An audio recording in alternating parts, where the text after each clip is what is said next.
Hello! Nakalabas na tayo ng ating first job.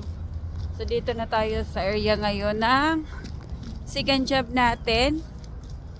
Pero parang may maraming pulis doon. Maraming pulis. Nangyari.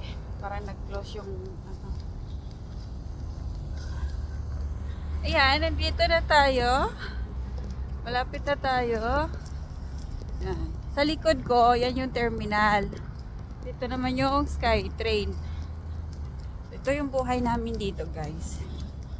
Dito sa Canada, hindi ka dapat maarte, dapat masipag ka.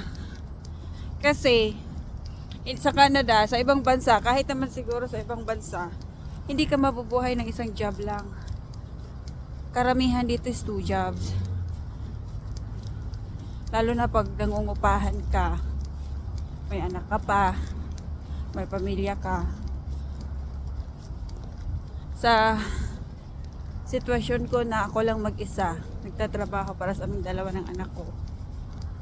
2 jobs ako.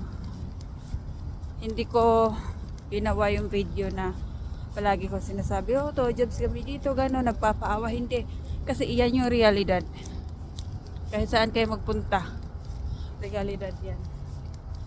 Okay? So parang may aksidenteng nagaganap po rin. Yan. Parang may aksidente dyan. Ang daming pulis.